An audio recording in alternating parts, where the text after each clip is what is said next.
Hey everyone, welcome back to Adobe Live. I'm here with new friend and concept artist extraordinaire, Jax Jocson. Hey guys. Welcome, Jax. It's like a mouthful. Thank you. Jax Jocson. Yeah, It's a powerful name. I had to shorten it from Jacqueline. It was too hard. That's even more of a mouthful. Well, welcome, Jax. Chat, everyone give her a warm welcome, please. Hello, hello. Thanks for sticking around with us all day. So if you are new to Adobe Live, we are here every Tuesday through Thursday on Behance. Make sure you're watching us from be.net/live, best place to watch.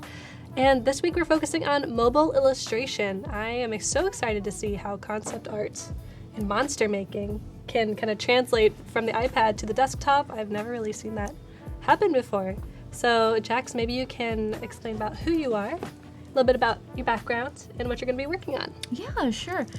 So my forte is character design. And I do creatures and characters for films, games, VR, and a little bit about my background. Some of my clients include Stan Lee's PAL Entertainment. So cool. Yeah, thanks. I was really lucky to get to work with him and his team. And Psyop, they're an advertising agency over in Los Angeles. I've also had the pleasure of designing some characters for Super Evil Megacorp. Like we're looking at right now on the screen. If you guys, shout out, any of you guys play Vainglory? There you go. Let us know if this is familiar to you. So are these finished designs? Yeah, these are finished designs that made it into the game. That's awesome. So really exciting. Very beautiful. We've got Rob Zilla in the chat saying, Jax, go. Tim, what's up, saying hello. Thanks, guys. Yusuf, hi. Daniel says, it was not luck that you got to work, Stanley. It was talent. Or skill, as I like to say. That's right. Cool. So what are you going to be working on for the next couple of days? I'm going to start off with a creature design here. And I'm going to go in a Saurian route. So I'm going to show you guys how I start off sketching. And then I made some custom brushes, so I'm going to take you through that real quick. Perfect. And before you jump into that, chat, we'll let you know that today's segment will have a giveaway about an hour into the stream, so make sure you're logged in to Behance with your Adobe ID, and if you don't have one, make sure you make one real quick, log in, and we have a challenge for you. So make sure you look at the challenge tab at be.net/live for more information, but it is inspired by Mark Crilly's Jax robot. So we want you to create a robot using either Illustrator, Photoshop, or even the mobile apps that we're focusing on this week. So Photoshop Sketch, Illustrator Draw. They're free, which is an awesome reason to use them. And you have about an hour and a half to finish that challenge, so make sure you'll get more info on the tab. All right, let's see what you've already done. It seems like you've already gotten started a little bit. Oh, yeah. So I just want to show you guys a few things here before we jump into brush creation. What I'm doing is I brought in, let me turn off some of these layers. So start off with just a blank document, and then I brought in a sketch here. Cool. And then I've lowered the opacity, which for any Photoshop users out there, always something you need for the underdrawing. Yes. And then what I did is I created a custom brush up here. This is my Milk Butter 45 Creamy. Ooh, 45. That's right, 45 degrees. There's one that's 90 degrees. So perfect, makes sense. And so I turned that one on. And what I like about this brush is that as the name suggests, it is very creamy. A lot of my Photoshop sketches that I like to do have to do with the smoothness of the texture and the line work. And so often I will do an underdrawing first. This is my Photoshop methodology. I'll do an underdrawing first, so I just sketch with basic forms, and then I'll clean up line work on top. And then I'll go in and tone the color. Gotcha. And usually I would use maybe Paint Bucket or gradients, but since we're on the go using this app, I wanted to use the app how it was, what it was strengths and what it's made for, which is, I find that the pros of this app is that I can use my Adobe library brushes, import them in, and a lot of the settings are still in here. Yeah, it's pretty robust for being a mobile app. And if you're watching the previous stream with Kyle and Brooke, they even dug deeper into the nitty-gritty of how this program works. And I think we'll be diving into the depths of brush creation, mobile and desktop. Yes, that's right.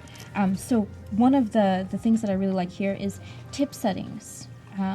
So when and I'll go over this more in depth when we have the laptop set up here. If you tick the tick box called transfer under brush settings, once you import that brush, save it to your library, import that brush into the app, you'll be able to bring up the tip settings in here, and then within this setting, it's like, nope. Yeah, it gets mad at my hand. You can change the angle of it. So even though I say this is 45 degrees, that's the native brush setting for it for when I hit reset. And then I can also say how round or how not round, how chiseled I want it. Now, this brush is already chiseled, so I already have a fairly flat edge on it. But then if I wanted to make it even flatter, I can do so. Very cool. And we have kind of a basic question about what a concept artist does or is. So Yusuf wants to know, what's a concept artist? What does that entail? And how do you become one? Well, like anything else, a lot of practice. Yes. They say it takes about 7 years to be a master at something, or 1,000 bad drawings to get a good one. Right. So you can do the math on that. But a concept artist is someone that usually is at the beginning of a project, and what we do is we establish the visual development of anything. So whenever you see I'm going to talk in terms of character design here, and this goes for environment as well, or any sort of props or anything. Before it even gets to the consumer, somebody is behind the scenes developing that character or that creature, and trying out different iterations to see which is the most successful.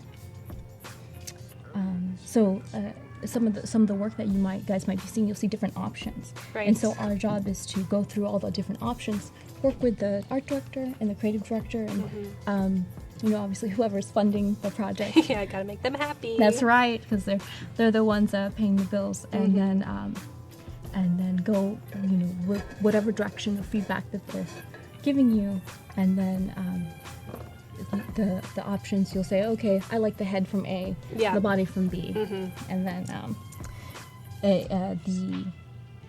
the options get slimmer and slimmer until you arrive at your visual solution. Yeah. Which is some of the things that you're seeing here is the final visual solution. Right. Whereas there will be many iterations that maybe you'll never see. You'll see some in like when you buy an art of book. Yeah, right. That's a great example of concept art. That's right.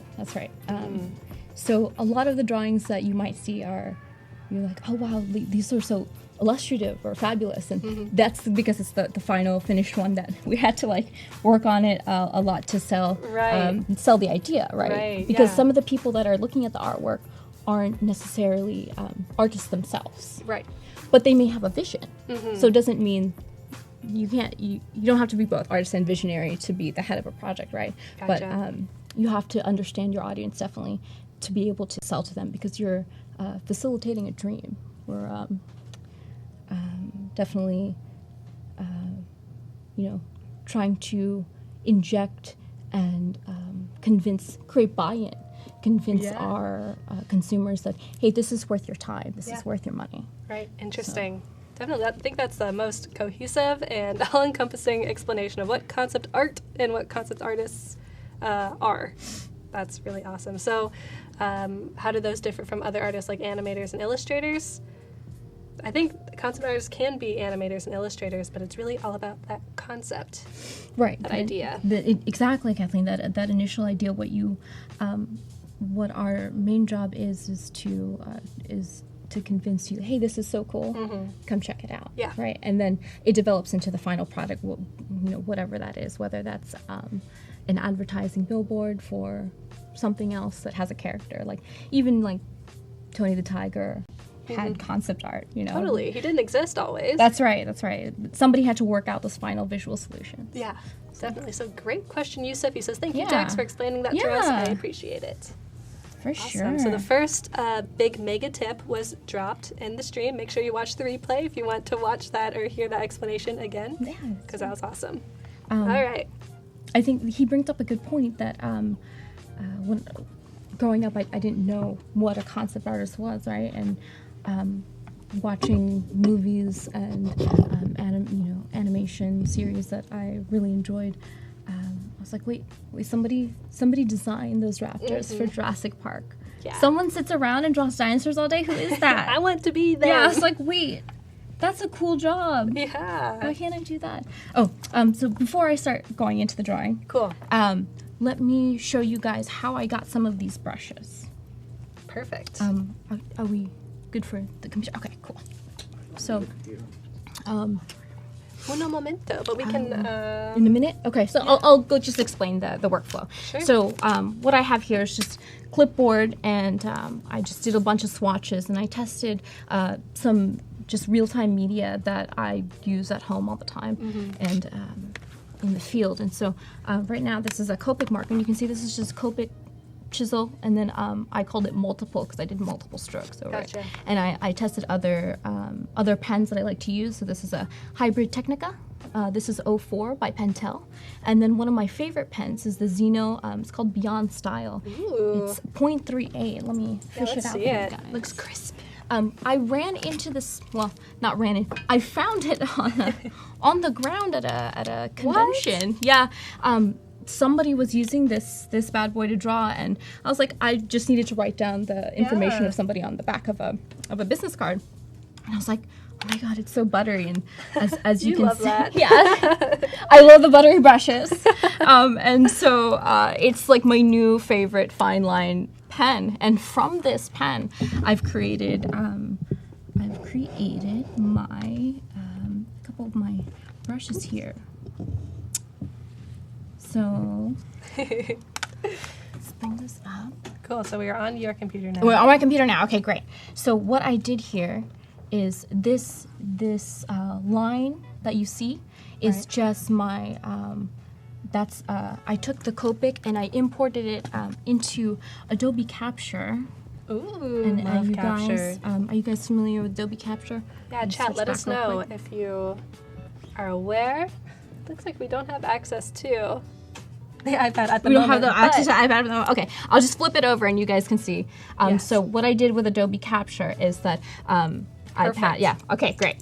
Thanks. The iPad. I took a picture of my swatches on the actual paper that I made samples with, real media. Yeah. And then you can see that it says brush test, multi-liner test, Copic 1, etc. And so I took a picture and then I went and I created these brushes. And once you take the picture, it'll ask you if you want to crop it, and then if you want to get rid of some of the background. In here you can see that if I raise this up, it becomes a little bit more contrasty, taking away some of the information. Right. So after I refined it, you can go into presets, and then it'll ask you like, what's the base size for this brush? What spacing do you want? Angle, all that stuff. And so you set that up how you like. So many options. Yeah. It's crazy. It's for just an on-the-go app. Yeah. Already super powerful. So the only thing that I found was missing was that the tip settings, because I realized that I couldn't adjust them once I was drawing. I was like, okay, so let me bring this into my library. Can we switch back to my computer? Yeah. Cool. So this is the Copic brush test up here, and I was like, okay, it's the texture that I want. Let me zoom in on that. It's the texture that I want on the media, but I want it a squared up brush. Gotcha. So what I did is I created a horizontal and a vertical stroke, and then I feathered my selection. If you guys don't know where that is, so let me make a selection first. Oh, Photoshop 101. I love it. So it goes select, modify, feather, or Shift F6, and then you can tell it how many pixels you want it to be feathered. So you'll notice that there's a nice sort of blur on the edges, right? And so I wanted that specifically in my milk butter brush. So then once I had that, I selected the area, and then I said edit, And then I sit. Oops. And then where is it? So many windows. I know, so many windows. menus. Sorry. And then I said I wanted that to be my brush preset. So then once you do that, it'll pop into, oh, you know why? It's because I'm not in. Aha. Yeah, there it is. Magic. So you see all that up here, and then it'll pop in over here, and where I signed into my Creative Cloud. If you were. If I was, my library would pop up here, right, and I would drag it and drop it into that window. Gotcha. Now, once they're all populated in my library, that means I can take it with me on the go wherever. And then because this is an on the go app, then it will go back. Oh, now it locks There me she in. is. Yeah. Then This you'll always see, happens when we're live. It's like, I'm going to take my time. it was thinking about my credentials. It was like, is it you? I don't think so. Yeah. So there you can see my tests, Copic tests, multiliner tests, Right. brush test, and they're all in there. And then so now that it's in my library, I can go back and load them into Sketch. Perf. Yeah. Oh, there it is. Yeah. So now we know how you got these delicious buttery brushes That's right. from a mobile app. Well, you started on paper from a mobile app into desktop, back to mobile because you draw on the go. That's right. It's the norm now. That's right. And then something when I first started with this app, and I know Kyle had definitely gone over it in his stream, but if you guys are just joining, how to access your library is you're like, okay, I want something other than the brushes that are here. You hit plus, and then it'll ask where you want to look, and it says my library has 14 brushes in it. Then you select that, and then you select the brush that you want. Right, so that's you that. can make different libraries for different types of brushes, right. pull them in and out, whether it's sketching or painting or whatever you want. Marie, is Dropbox okay for submissions? Sure. We prefer Behance, but if Dropbox is all you have, then that's all right. And chat, to remind you, we are challenging you to work on a robot illustration today for today's challenge. You've got about an hour and 10 minutes to get those done. Find more information in the challenge tab at be.net/live. If you're over on YouTube, come on over to Behance, because that's where we are chatting with y'all, answering your questions. And please ask questions if you have them, because Jax has quite a bit of experience. You've been in the industry for years. About a decade. Yeah, there you go. So she's legit. Ask her the cues. Thank you. So you're working on like a rough line art? Yeah, I'm doing a rough line art, sort of following the same procedures that I would do on a Cintiq if I were at my workspace. So I had my rough sketch at the bottom, and then I'm cleaning up the line work and adding more details on a new layer here. I should name my layers, because that would be good of me. Organization is key. It is, especially when you pass off work to other people. Oh, totally. Production is very important. Michael wants to know, is this a robot dinosaur? It should be, Michael. Oh, it could be. It should be. Yeah, robot is kind of the theme of the day, That's right. based off of Mark Crilly's famous robots. And he'll be back tomorrow from 11 to 1, as well as all of our other guests will be back in their normal time slots. So make sure you come back tomorrow and the next day. Same place, same time, almost all week.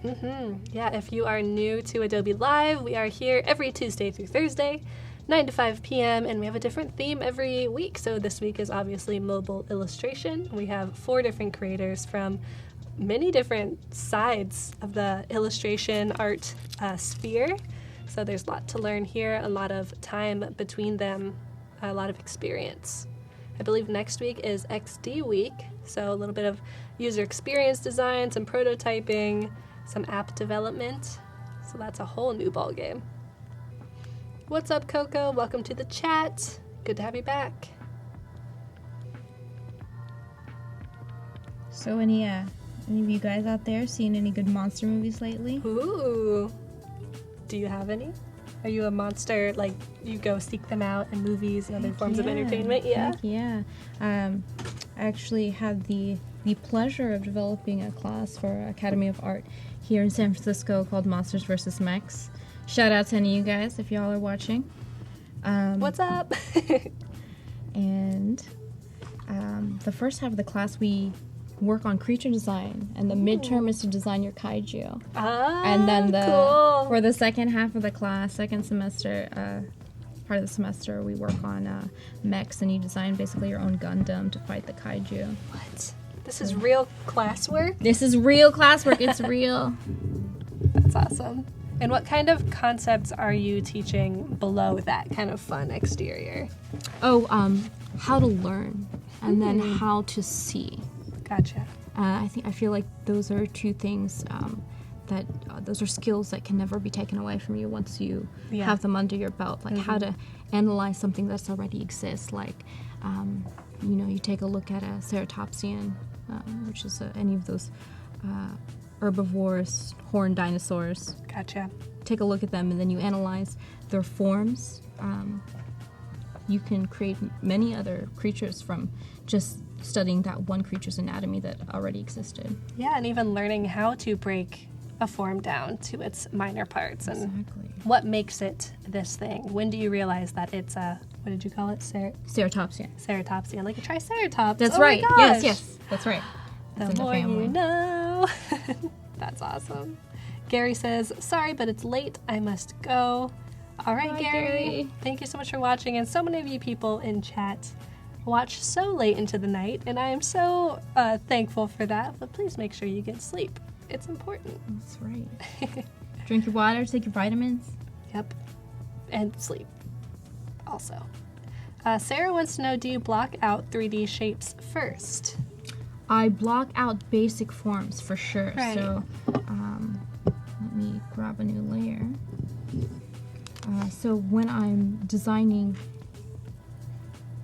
simple forms, you guys see that okay? Yeah, okay. So the simple forms, like this is a sphere, and then there's a cylinder that attaches to make the muzzle, right? And I'm looking at this, thinking about this in profile first. And then once I have the design in profile, I will draw it in 3/4 view. As you see now, it's more helpful to the other artists involved in the pipeline, especially the 3D artists, to see a 3/4 front and a 3/4 back rather than typical orthographic views, which is front, side, bottom, Gotcha. top. And is that because they are rarely actually rendered in those views, or? Yeah, you usually don't see the characters coming straight at you. Yeah. Like, they're usually in some sort of angle, and so it's just more helpful in terms of the amount of information that they're getting. Gotcha. So it's just become habit of mine to design in that way. So, and then there's another cylinder for the neck, right? And then the spines are just cones, right? So breaking things down into simple forms in profile first before you draw it at an angle is very helpful as a designer. Right, you don't overwhelm yourself that way either. That's right. These crazy perspectives. You kids and your perspectives. Oh, Jeff says, just tuning in. Whoa. I'm glad to see you're so excited, Jeff. What up, Jeff? Hey, thanks for being here. Appreciate it. Daniel says, take your vitamins so that when the dinosaurs eat you, they remain healthy. True. That's true. Do it for the dinosaurs. Touche. And Noelle says, I just turned this on and D&D is on the screen. Dungeons and Dragons. That's right. Wow. Have you ever done any like tabletop or card game design? I have not, but if anybody knows or anybody has need of it, let me know. Gotcha, girl, right here. That's awesome. We also have Voodoo Val in the chat, who's also an awesome concept artist. I don't know, Val, do you call yourself a concept artist? I think you are. Makes awesome monsters and characters, and she's also a fan of the buttery square brushes. Thank you. Like when you were showing those, I was like, that looks like a Val brush. Good brushes. Yeah, I recently went to Singapore for the debut of the Vainglory 5v5 tournament, and I love food, but like the food in Singapore is just like, I thought everything I loved was like 10 out of 10 already. But then, like, Singapore, it just ruined me. It's like really 13 out of 10. Why? I don't know. I don't know. Maybe everything's just marinated in sugarcane juice. Yeah, could be. Anybody from Singapore out there on the chat? Can you tell me secrets. Why? Ooh, I'm scared to know. Yeah, just like I just went to like the hawkers market, which is just a bunch of food stalls, and I was like, okay, who has the longest line? I'm gonna go there. Yes, it's the best. Yeah, and everything was super fresh. And the people there were really friendly. There was this one stand that I went to, with a char siu stand, and it was called Roast Paradise. Ooh. And the char siu there was, I'm going to use this word a lot, you guys, buttery. Buttery. It was meat, but it was just elevated to the next level. Buttermeat. Yeah, and then the guy was trying to, he's like, hey, when you come back, you call ahead of time because the line was so long. And he's all trying to give me his cell phone number. I was like, it's my last day here, man. I'm never coming back. No, I'm gonna come back. Maybe. I'm gonna come back, but maybe I should have gotten this number. Hashtag buttery is happening in the chat. Right. That's so funny. Oh my gosh, Dana says, I'm at work and have you on my 5th monitor while I work. This is so Fifth inspiring. monitor, girl, where you work? What do you do? She's like, boom, boom, boom, boom, like, in a sphere. Are you like TSA? Yeah, What are you right. doing with 5 monitors? She has us on the other screen of like a TSA check. Like, what are you watching? Nothing. Don't worry about it. That's awesome, Dana. Crazy. I thought 3 monitors was a lot. Yeah. 5. Dang, girl. What kind of video card do you have? Right? Coco wants to know, did you have a straight road to your career as a concept artist, or did you go down maybe unknown paths to get here? I think in my heart I always wanted to be a concept artist, even though I didn't know at the time that was the title of the job. I always knew that I wanted to tell stories. And when I was a child, I would oftentimes play with all the kids have toys, so I had a lot of dinosaur toys, and I was like, these dinosaurs are kind of boring, and so I would like cut them up, and then sorry mom, and then I'd cut them up and then glue them back together and like make my own dinosaur, right? And I would be like, this is the ultimate dinosaur. It's a raptor with a T-Rex feet, and it has like wings, and then it has spikes. It's an all-terrain vehicle. It's an all-terrain Yeah, dinosaur. like it can fly, it can go in the water. It can come and eat you in any That's circumstance. right. It's dope. And then I realized, I was like, wait, I just made a dragon. This is now D&D. And so then it just all loops back, and I was like, never mind, guys. I just like dragons. Who doesn't? And then, but to get back to that question, everyone in my family, super educated and in the medical field. Asian families, what up? You know how it is, and then they want you to, they want the best for you and stability. So they're like, accountant, doctor, nurse, Filipino nurse. I'm like, we don't need any more Filipino nurses. They're like, something, come on, be useful. Artists, they're like, you're gonna be hungry all the time. That's no good. Yeah. Oh, but look at you now. Yeah. So I'm not too hungry. Yeah. No, after you had a little baguette sandwich. That's right. There you go. So I'm wondering about this texture-y brush, the one that almost looks like it has like honeycombs. Honeycombs. And this little spot. Okay. So what's the story with that? I made a dragon scales brush. In Photoshop, we don't need to hop back, but in Photoshop, there was a texture that I grabbed from a photo of a lizard. And then you can always create, just as you normally would, any texture from a photo, create a brush. And I grabbed that and then adjusted the settings on it. And I have that guy. And right now it's green. So... Yep. Yeah. I use my finger so you can see it in full res. That's that guy. Gotcha. And so you can still see it has very photographic qualities to it.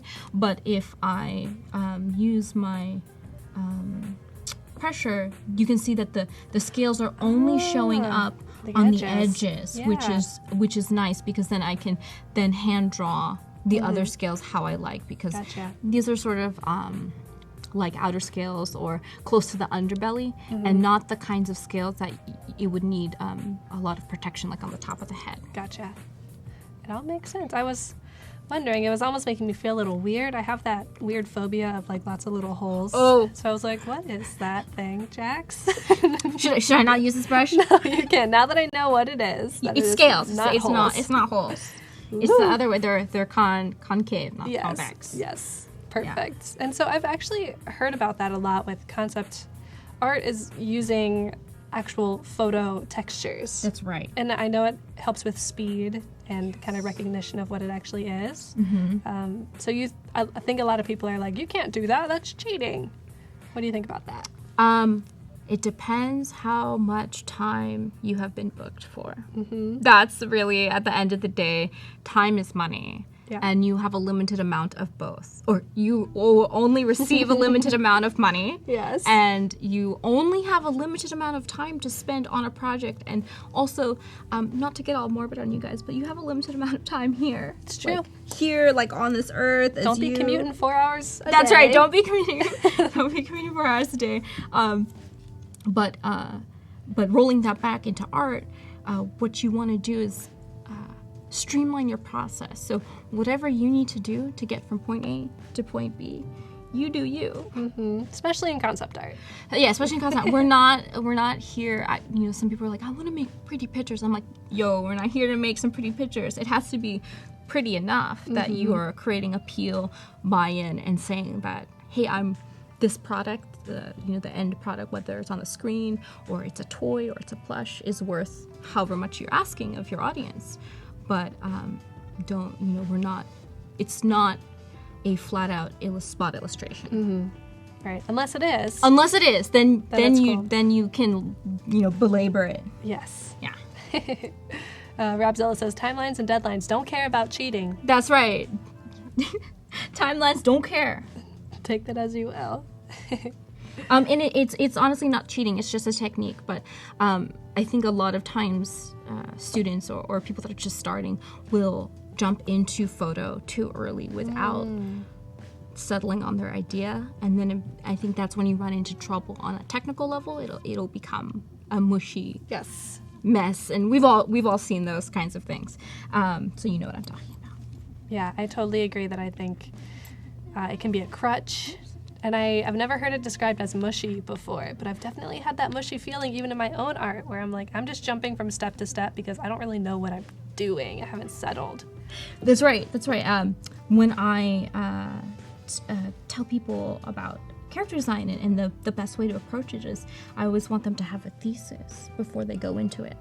So that way they have a laser-focused sight on what it is they're making. So for example, what I'm making here, I thought of, I am a regal predator dinosaur prince. So with that thesis in mind, it made me think of, okay, well, what would make him regal looking? A crown would make him regal looking. True. So that's what I'm doing here. Gotcha. I wouldn't have even known that, but it's a well-designed creature, and it's nice to see how you have gotten to this point. So cool. So chat, we've got about 25 minutes until we're going to be doing the giveaway. I don't think I let you know what we're actually going to be giving away, but today's giveaway prize is a lovely Photoshop pillow, which is perfect because it seems like you work in Photoshop quite a bit. That's right. It's perfect just for Jax. So all you have to do, chat, is be logged into Behance. Make sure you are logged in. And if we are on your, say, 5th monitor, like we are on Dana's 5th monitor, and you have never actually signed in or you've never actually said anything in chat, not saying that Dana's done this because she's very active, make sure you say something. We want your questions. We've got Jax here, and she's a wealth of knowledge, so why not? Yeah. Make use of it. Ask me all the questions. Yeah, so like I said, we've got 25 minutes until we're going to be doing the giveaway, so make sure you stick around. And then that means we have about 55 minutes or an hour until the deadline for the challenge. And this is the last stream of the day. So make sure you get those submissions in before the deadline, or else we won't be able to look at them. And tomorrow's challenge will be totally different. The winner of the challenge will win a free year of Creative Cloud if you've never won with us before. And the challenge is to create a robot. We encourage you to use the mobile apps like Jax is using. You could also use Illustrator Draw. It's like the more Illustrator-based mobile app. But you could also use Photoshop or Illustrator on the desktop if you would like.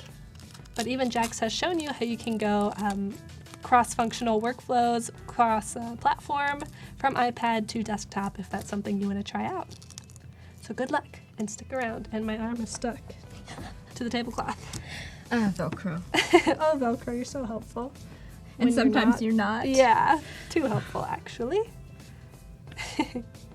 Sarah wants to know, on a typical assignment, how many iterations on a creature before the client picks one?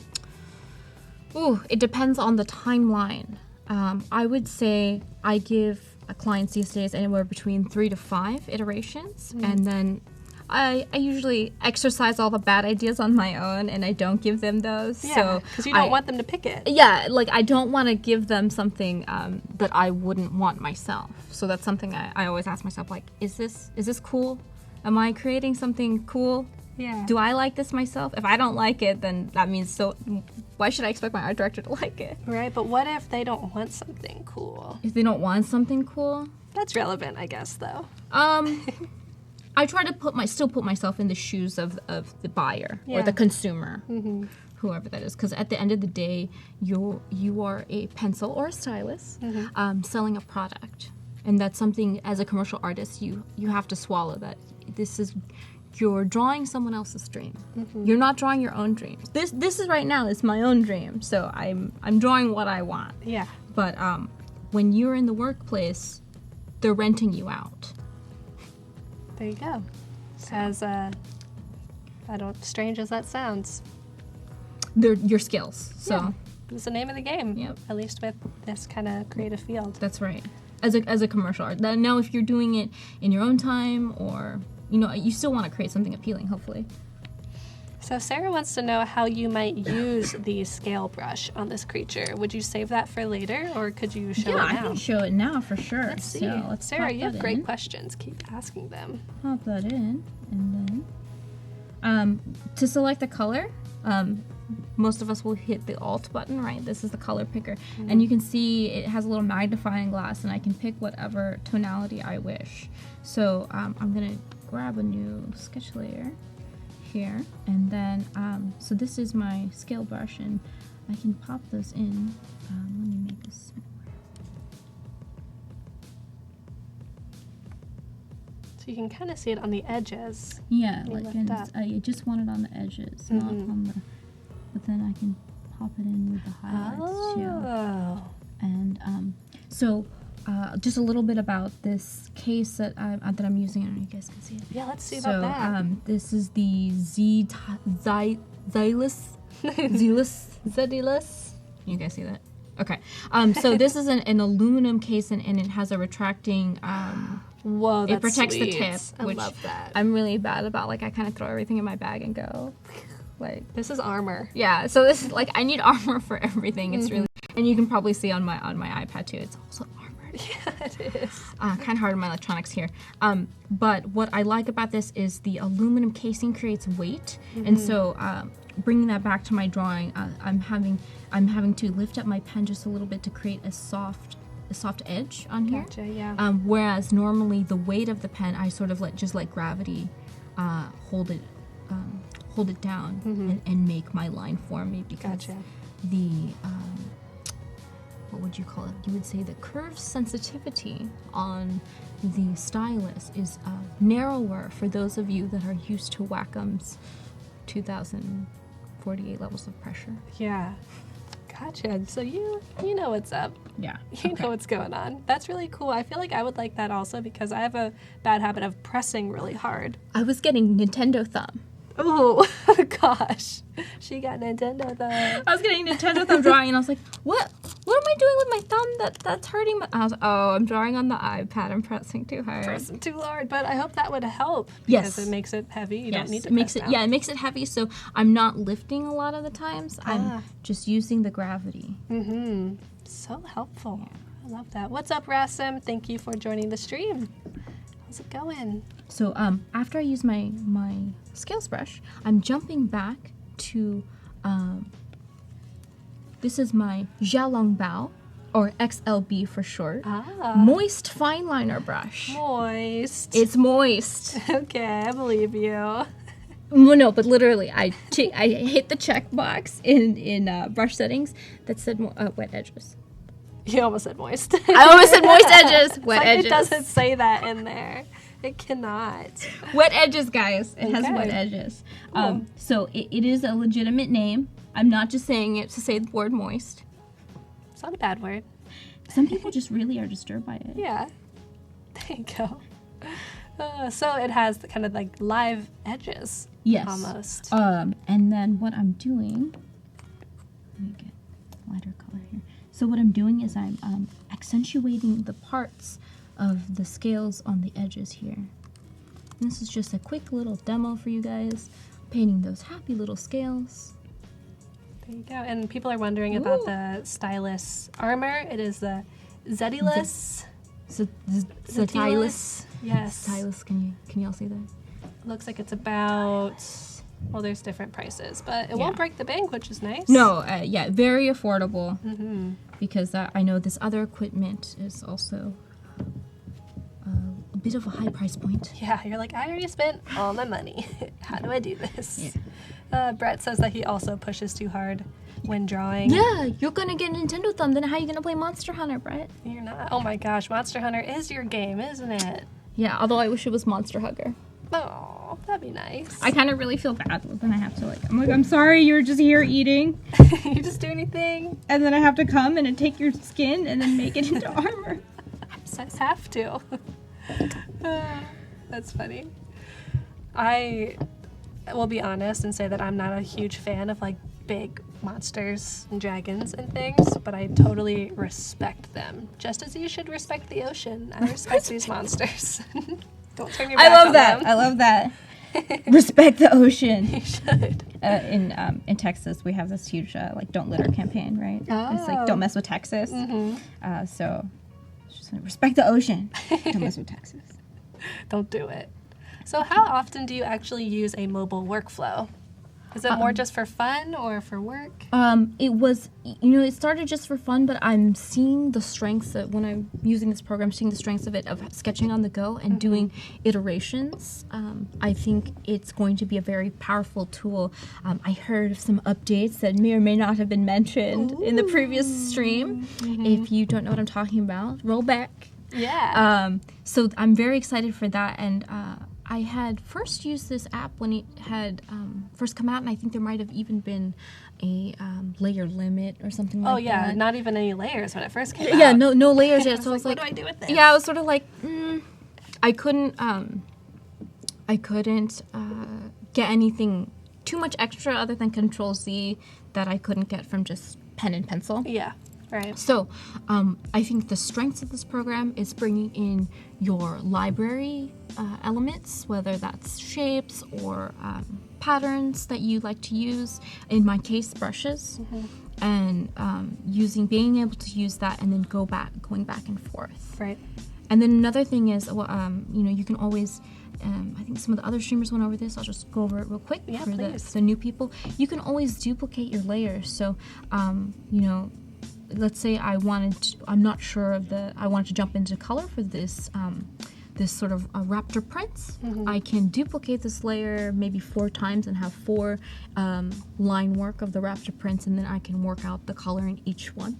And then I could show, were this for a commercial project, show the art director, hey, what do you think of this?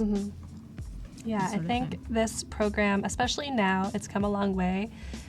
It will really do almost anything that you want it to do if you know how it works. That's right. If you know that you can duplicate layers and transform a full layer all at once and make 4 different versions on one project. Right. It takes a little bit of exploring, trying it out, trying to make your own brushes with Capture, which is always really fun. But give it a go. Don't give up on it. Yeah, Capture, you can even just I was taking pictures of my carpet with a graphic pattern, and I was like, I can make this into a shape, and then you can make that shape into a frame kind of thing. Yeah. Even just go outside and get some inspiration from nature, like wood bark or dirt, and then you can just make a brush out of that just on the fly. Right, and your finished brush doesn't have to be like dirt brush and it looks like dirt. Right. No, that would be a little bit on the nose, I think. But they just offer really nice organic textures. I would slice fruit in half and take like pictures of the inside and be all nitty gritty and weird. Like an orange. That's that what would it make was. that would make a really nice brush. Did oranges and tomatoes. So interesting. Mel uses Capture for hand lettering or drawn text. Yeah, it's an awesome way to vectorize your hand lettering without having to pen tool it in the desktop app. Renee, you're back. What's up, Renee? Hey. Thanks for sticking around. Daniel says, next time I get a guy in a headlock, we'll have to use Adobe Capture to capture his hair texture.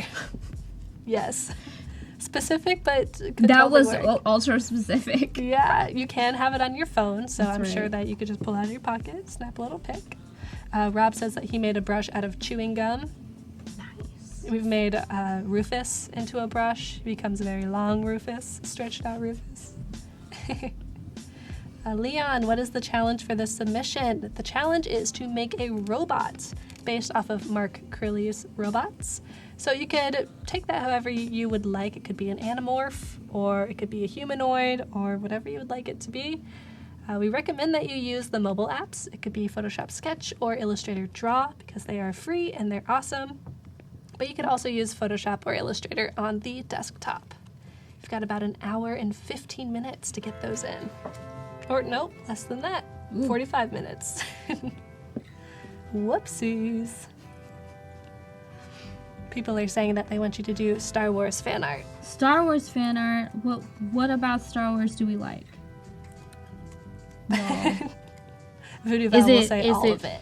Is it Kylo's chesticles? Chesticles?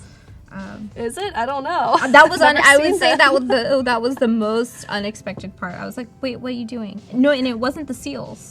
Spoiler alert for anyone that hasn't seen that. Voodoo Val's freaking out. So she loves Kylo. She also just loves Star Wars in general. Yeah. What's up, Voodoo? Tell us your favorite part about Star Wars. I actually haven't seen Oh, the newest. I'm so sorry. No, I mean, I haven't seen like the most recent 2 movies. 2 or 3. I don't know. All right. Not the biggest fan, obviously. So I don't really like big monsters. Okay. Also don't really like space. Okay. All right. I don't know what's wrong with me. I There's honestly nothing don't. wrong. You like what you like. I mean, I respect it just like I respect That's right, the ocean. and dinosaurs. Respect the ocean, Which I don't know why I keep saying that because I love the ocean. or it will disrespect you. There's a lot of scary stuff Don't in the turn ocean. your back, dog. Don't do it. Voodoo Val says, I didn't like the new movie. I'm ignoring it. Okay. Altered Carbon's kind of in space. Are you Oh, watching I it? liked Altered Carbon. Okay. Yeah. Yeah. It's like futuristic. Okay. So you Space-like. Space-ish. I just don't like when they're in space. I don't care if it's in the future. That's cool with me. That's Okay. fine. I see. Yeah, Altered Carbon, guys. You're watching that? Ooh, that's an intense It's one. so intense. But I enjoyed myself. Yeah. It was more Blade Runner than Blade Runner. Yeah, if possible. Was possible. I really wanted to like Blade Runner. I didn't see the new one. I heard it was long. It was long. Yeah, it was just arduous. Hmm. I liked everyone in it. But then I was like, where are we still going? Yeah. How are we doing on time? We have, let's see, 40 minutes until the contest is over. Okay. So probably like 50 minutes of drawing time Okay, cool. left. Yeah, you good. Y'all drawing out there? Yeah. Let us know, chat. Are you working on your challenge submissions? If so, let us know what you think about this challenge. Usually it's like a maybe more graphic designy, like make an invitation or a card or something. But during these illustration weeks, we're like, just draw something. You can And- still make me a card. Yeah, make Jax a card. That'll be the challenge for tomorrow. I'll take cards. Yay! We do have a giveaway in 10 minutes. You're right, Voodoo Val. We will be giving away this lovely Photoshop pillow. Not this one exactly, but you get the gist. We'll send it to you free of charge. All you have to do is be active in the chat in about 10 minutes, and we'll work some Adobe magic to pick a random winner. Super soft, made in America, would look super cute on your couch. Or you could use it during your 4-hour commute. Like Jax. Not anymore. Don't do it, kids. Not It's worth. not good. Not good for. It's not good for you. Jan Eric says that he's painting like crazy. He's not satisfied with his work, but he's trying. You know, there are a few times I would say I'm satisfied with my work. Really? But, you know, well, it's like once you do something once, you're like, I can do this better. Because you already have the experience, right? You're like, oh, I put 2 experience points in this category. No, I can, like, grind my XP out and do it better next time. You gotta disperse your AP. Man, that's funny. Chris says, let me start screaming every 10 seconds. What do you mean, Chris? Explain, please. You okay, Chris? You all right, bro? Joel says that he's moving to a new house soon, so he would love the pillow. Be great decoration. Everyone would know that you are an Adobe master. Adobe Dojo. Yeah. Steve says, loving Illustration Week. I am biased, but it's been fun watching all day in my studio. That's great. Yay, Steve. Make sure you come back tomorrow, too. Thanks for tuning in. We've got tomorrow and Thursday. Like I said earlier, we are live Tuesday through Thursday, 9 to 5, with a different theme pretty much every week. The last 2 weeks have been illustration-based, which is exciting to me. I love it. And my happy space. But not outer space. No. That's right. Don't take me there. I don't need to go. Someone else can. No one will hear you scream. Renee says, unlike Kathleen, I love space, monsters, dinosaurs, and dragons. We are the opposite. I like dragons. But I'm Just not like... dragons in space. Just not really... Yeah. Yeah. Which are basically dinosaurs. Yeah. Space dragons. Is that true? Not sure. Sarah says, earlier you mentioned that you only need those scales of your scale brush on the edge. Is that because of the way light hits off the creature form and creates shadow, or because you want to draw more specific scales in the middle? I would say both.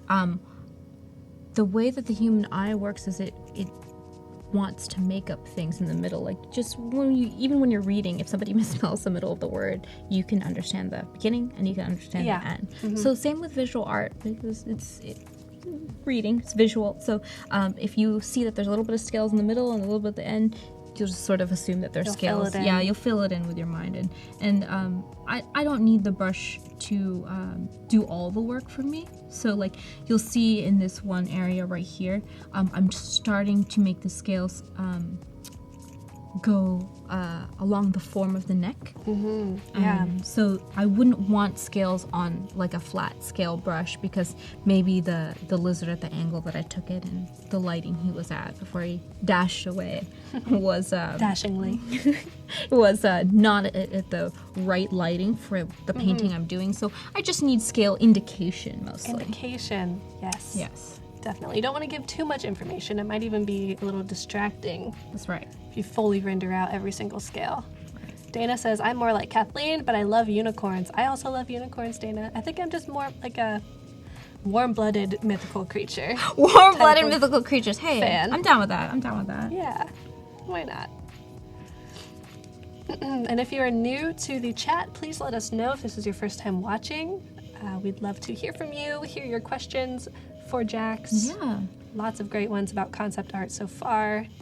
Yeah, especially, if you guys are like, I'm trying to think, common questions that are like how to get started, what you should work on, those kinds of things. Yeah, definitely. I'm sure there's some interest in portfolio creation for specific types of work, like concept art. What would you recommend putting in a concept art portfolio? Well, never put anything that you don't want to draw.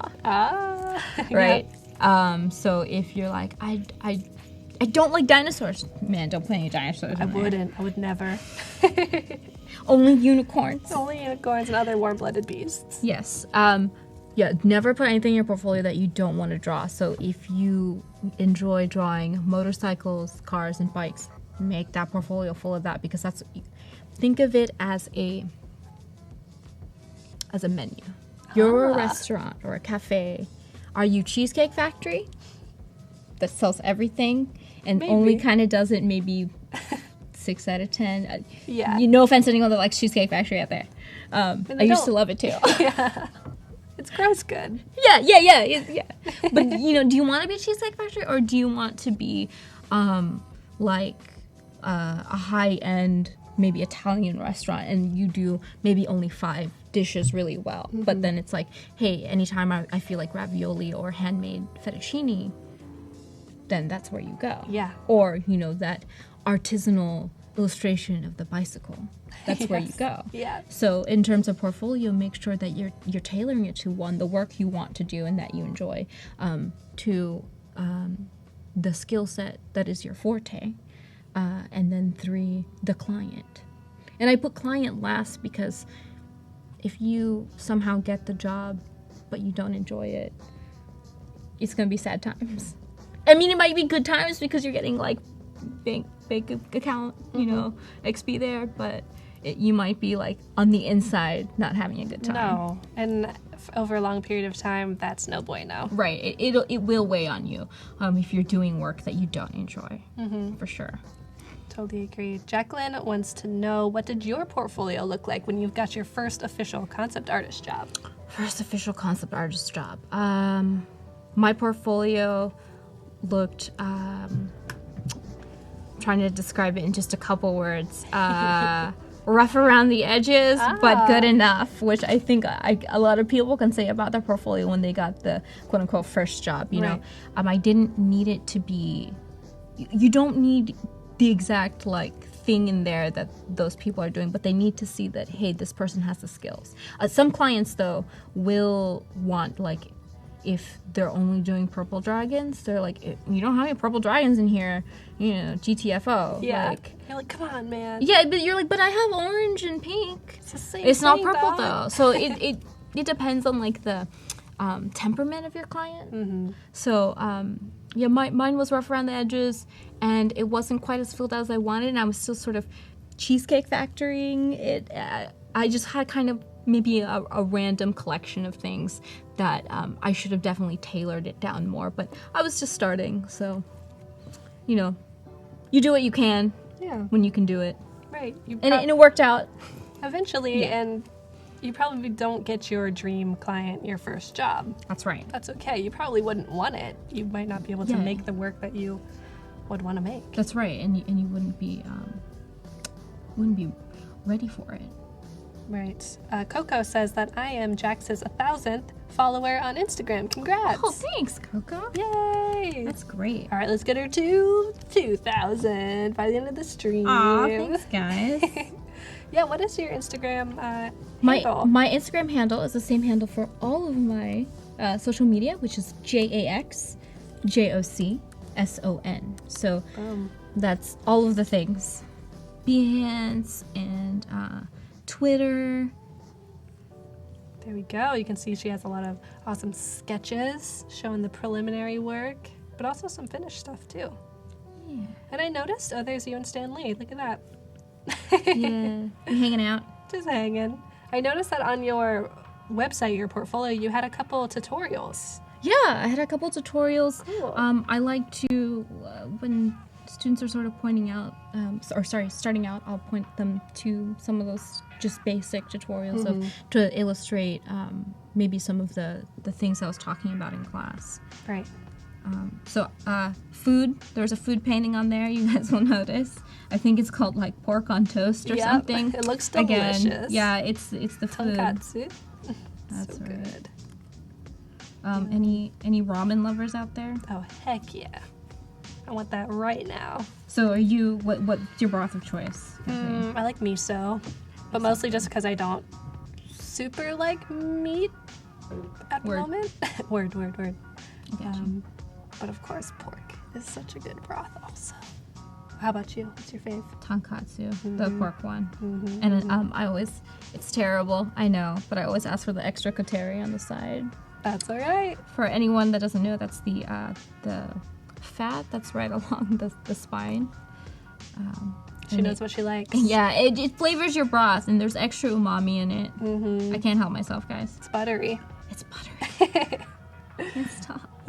So speaking of delicious things, we are going to be giving away a delicious, I almost said pizza. Nope, it's a pillow. It's almost like pizza, but don't eat it. Don't eat it. It's delicious like pizza. So one lucky winner in the chat is going to be sent this beautiful Photoshop pillow. It is the nice product mnemonic, the PS with the black and the blue. Super nice, official from Adobe. All you have to do is be signed in on Behance. So make sure that you are signed in. It's with your Adobe ID. And if you do not have an Adobe ID or login for Behance, go ahead and make one. It's free. It just takes a couple seconds and you could win a pillow. You can also chat with us, follow each other on Behance by clicking on your little icons. There's a lot of pluses to logging in and having a nice time.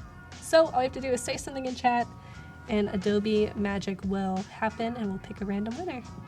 So mostly you can max and relax on your pillow. And yeah, relax and all cool.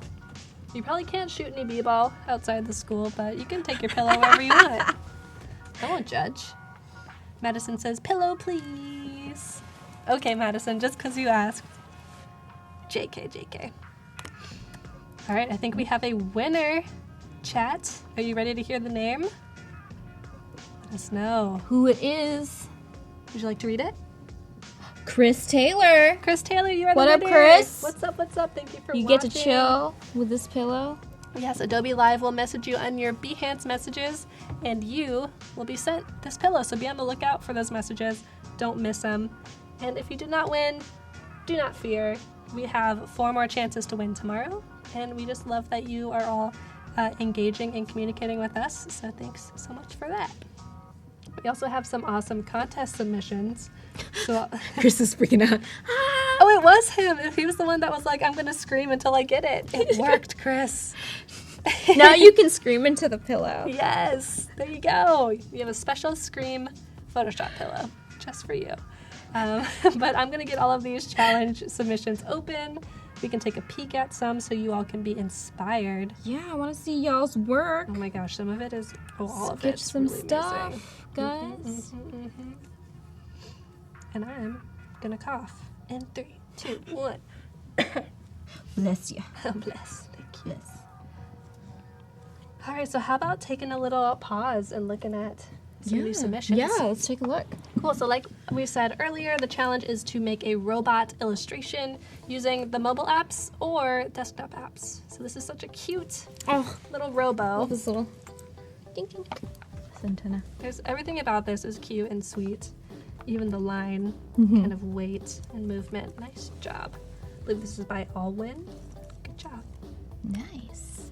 This is by Mark Ireland. Using some shape tools. Look at these. Nice. I feel like these are like either shields or wings. Mark, if you're here, let us know. Very cool. Maybe it's like a barbecue grill. I'm bringing it back to food, guys. Sorry. Just let it happen. I mean, these kind of look like spatulas, or Yeah. just like burners on top of an oven. You could do some K-barbecue on there. All right, on to the next. This is by Marie. Ooh, Westworld.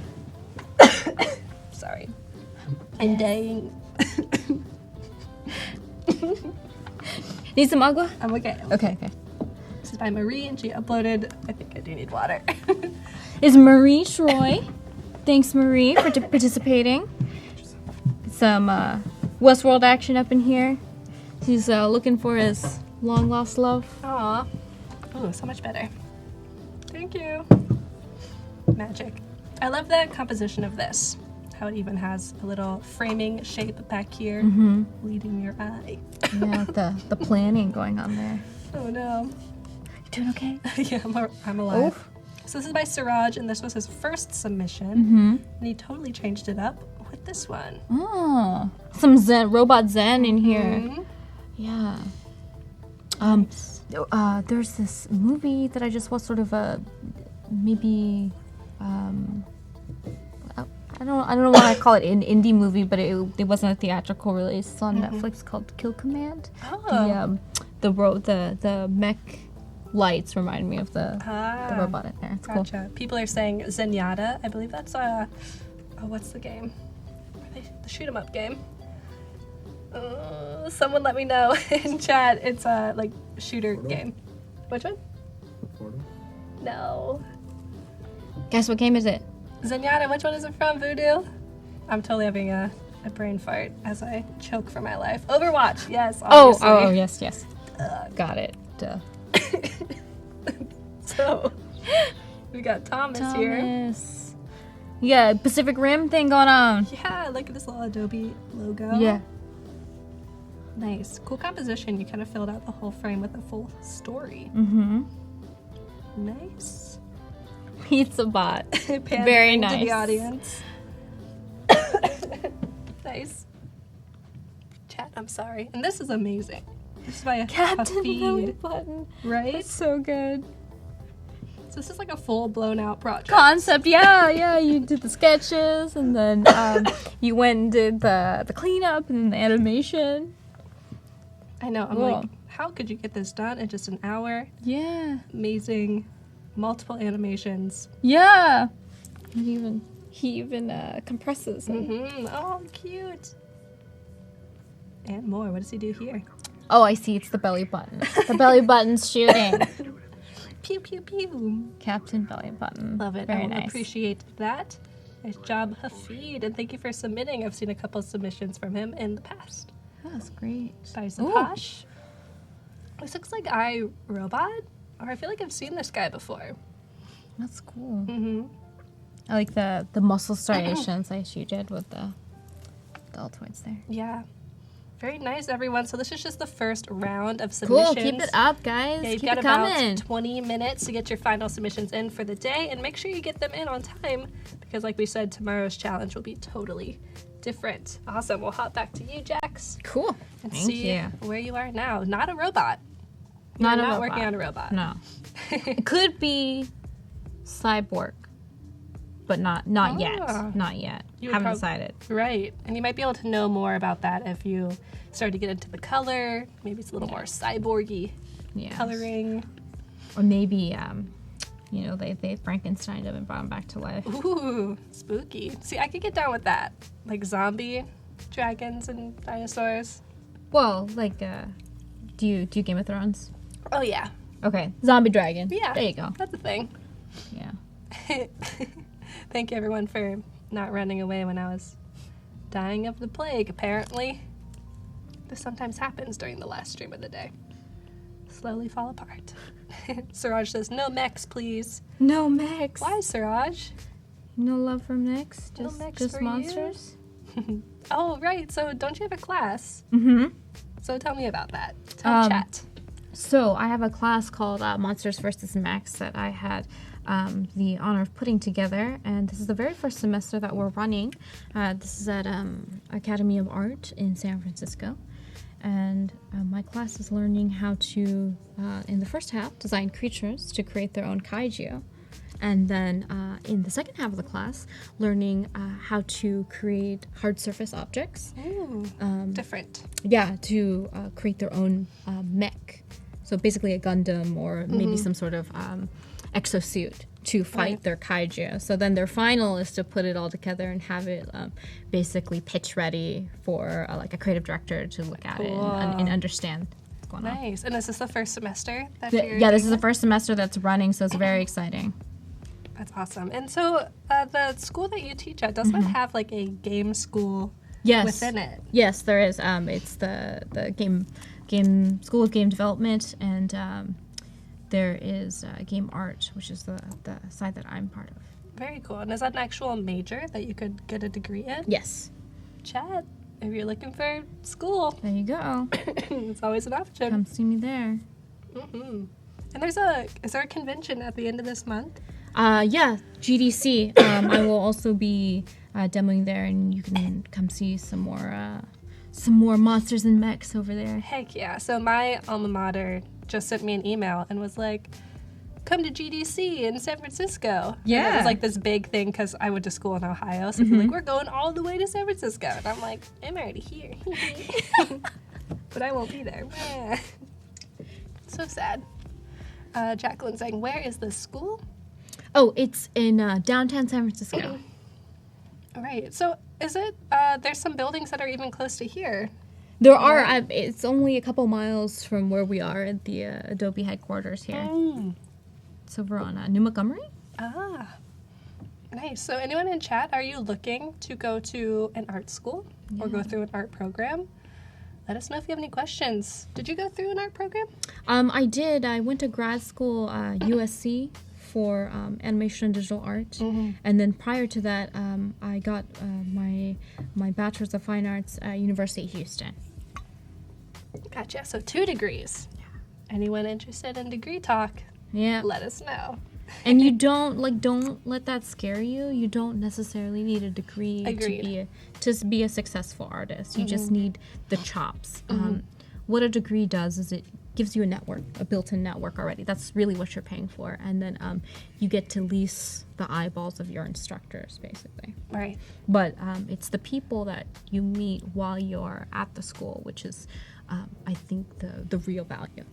Right. I 100% agree, and I feel like some of the most valuable things I learned in school was almost on the business side of things or the self-promotion side of things. That's right. The confidence to share my work and not be ashamed of it, because I feel like if I didn't have that, I would have never applied to jobs that I've applied to, and I would have never gotten an internship at Adobe if I had never applied to it, and there you go. So you don't need to pay for those things, but sometimes it's the right thing. Sometimes it's not. Yeah, it just depends on each person's individual situation. That's why a couple people had questions whether my path was linear, and it wasn't. But I had an end goal. I just didn't know how to get from A to B, because it's not like becoming a doctor and accountant. You don't go to med school, then graduate, and then do your residency at a hospital, and then it's all very tried and true with a correct, there's a correct way to stitch someone's aorta, and there's an incorrect way. Right, no artistic ways allowed. Yeah, you don't have to be artsy about it. You either the patient lives or the patient does not live. I'm like, that's too much pressure. Yeah. Right. Adobe Live had a great question. Any artists in chat who did not study a creative field in school? And Wayne says, me. Yeah. Wayne, tell us about it. Yeah. What's up, Wayne? What up, Wayne? Wayne has an awesome Instagram. Everyone should go check it out. I believe it is Smith and Fritzy. Am I right, Wayne? He has beautiful watercolor illustrations. I often think about what I would have studied in school if I had not done art. I have so many passions that I feel like I could have pursued, but I'm glad I chose this one. Voodoo went to school for anthropology and is self-taught when it comes to art. Very cool. Nice. That was forensic anthropology, right, Voodoo? Very cool. Christine says, no formal training. Nice. Wayne has a BA in advertising and public relations and an MA in communications. Never took a design class and somehow ended up in the design right after college. Where there's a will, there's a way. If you want to succeed at something, you'll make it work. But if you don't have that attitude and you want to not succeed at it, that will also happen. Yeah. And I say that to my students all the time. Definitely. I think there's so much to say about even just asking for things. Yeah. Or putting yourself out there. Or asking for the help. You don't know, even if the answer is no right now. Yeah. The answer might be no, parentheses, maybe. And I always take things even if you get rejected, always take that with a parentheses, maybe, because that means you're not ready for that right now, but knock again later, and the situation might change. Definitely. And and some of it is also maybe you're not at the right place at the right time. There's not a spot for you. Yep. No head count. Right. Head count. That's the word. That darn head count. Yeah. So it may not even be maybe your work is appropriate, but right now, budget concerns, headcount concerns can't do it. So just keep on trying, because that no might turn to a yes. Yep, definitely. I 100% agree. We had, I think it was Sherman Wong said, your Drawaholics and Monsters and Mech group says, what's up? Hey. How's it going, Thanks, everybody? guys, for hanging out. Yay. There's a drawing club at AAU called Drawaholics, and they have to do 25,000 drawings in a year. Which sounds like a lot, but it's what you should be doing anyway. That's if this true. is your passion. If this is True. your passion, you should be no props. Mm-hmm. Sounds fun. Yeah. So, and it's set into categories 500 heads, 500 feet, 500 hands, 500 full figure drawings, stuff like that. So. Man, Drawaholics, how are you doing with your drawing? Let us know. Bet some of you are ooh, gotta get going. Yeah, they sign a contract. Oh, Yeah. To who? Like the school? For themselves. Oh, okay. Like, it's like, I pinky promised myself and to these people in the group that I'm going to do this. And it was started by the lead there, Michael Buffington, and he's making a great program over there. I'm so happy to be part of it. That's awesome. Glad that it's a good school, good program. Yeah. We've got a Adobe art director in chat. Kendall is saying, I was an anthro major as well, upgraded my art minor to a major at the last minute, but we didn't have any design programs. So there you go. Yeah, a lot of the things that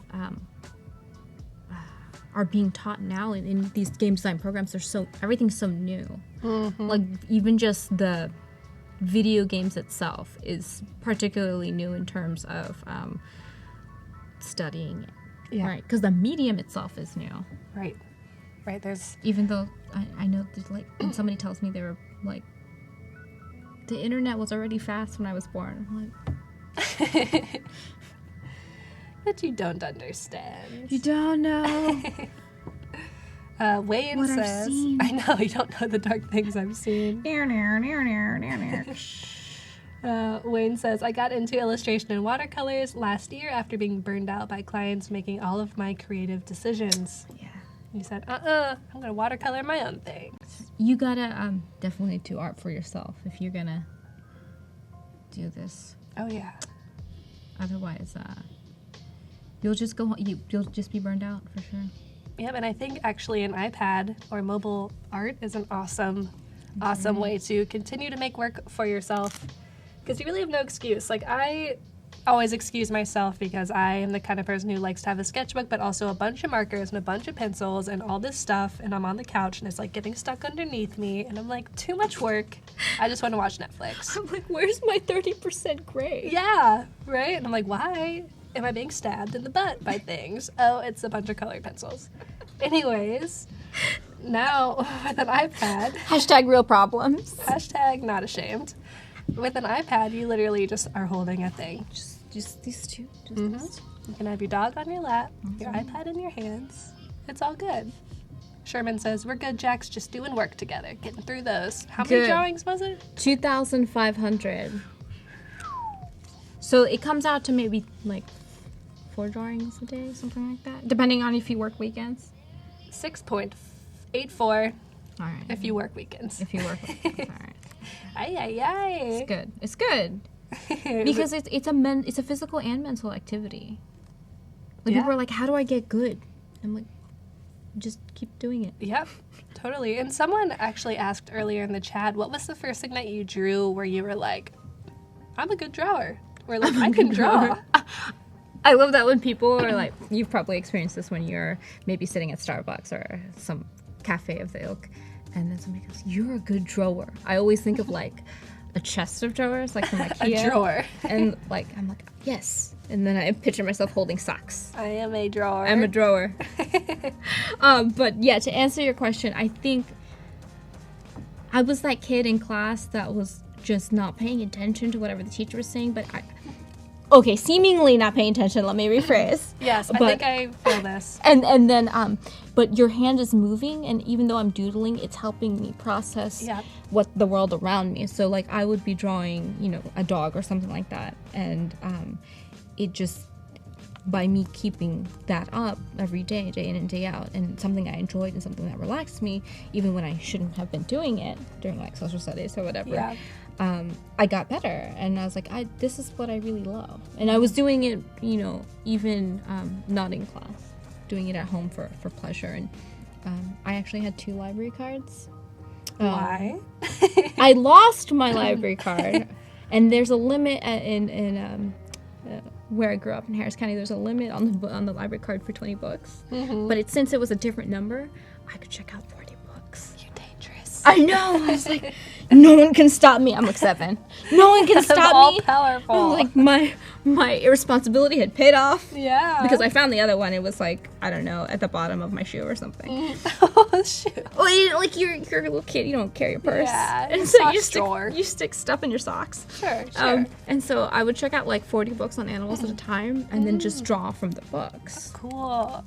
So Nice. I want to do that now. Yeah. Like, It's so relaxing. sounds great. And thinking back, I don't know of the like one moment where I realized that I liked drawing. I just like always did it. Yeah. And then kids would come up to me and be like, "Hey, can you draw me?" Mm-hmm. And I'm like, "Yeah, go buy me a cookie." Yeah, in the let's do a cafeteria. trade. Yeah. We're gonna trade. We're gonna do some business. Mm-hmm. There you go. And look at you now, business lady. Right. It's all about the business. Was anyone else like that in chat where you just Yeah. always drawing? Or did you realize it later? Like, I feel like some people were like, I never designed anything in my life until a year ago. Marsha's like, I like when someone says, you can draw. And she's like, gosh, I hope so after all that time in art school. Yeah, you're like, let me tell you about this lady, Sally Mae. Yeah, she coming for me. She coming. And she will not stop. Can't stop, won't stop. Suraj says, yes, he was drawing all the time. Yeah. Wayne says, I got in trouble for filling in every space of the margins in my papers in school. Awesome. I would always finish tests early, either because I knew the material or because I didn't. And Word. yeah, and I would always draw on the back, hoping that I would get extra credit. Like, sometimes you'd have that random teacher that would be like, 5 boards extra credit, why not? Nice picture. It happened like one time in my whole life. Yeah. And then you get the teachers more often than not. It's like, this is a test. Take it seriously. Stop drawing. Yeah. Sad face. And I'm like, sad face. Come on, that's not what my art's supposed to do. I'm like, happy. yeah. I'm like, maybe I didn't know world history, but But I know how to draw a dragon. that's right. That was a good dragon, yo. Mm-hmm. Ashok, I want to join the challenge countdown. Oh, so we have about 7 minutes until the challenge deadline. 7 minutes, Ashok. guys. So if you would like to enter, you have 7 minutes to draw a robot, either using the mobile apps that we are kind of showing right now or that Jax is showing. I'm not really showing it. You helping me? Yeah, sure. So this is Photoshop Sketch, and we also have Illustrator Draw that you could use. They're both free. You can have them on your mobile devices, whether it be a tablet or phone, both Apple and Android. So check those out. You could also use Photoshop or Illustrator on the desktop. It's a good price. Free price. Free. Mm-hmm. You gotta have the hardware, but after that, it's free. And you're not buying that from us. Anyways, so you got about 7 minutes to get those done, and the winner of the challenge will win a free year of Creative Cloud, and you'll also have your work shown on screen with some critique and some review. So we'll try and do that for a lot of the submissions if we have time. Love giving you guys feedback Yeah. on your work.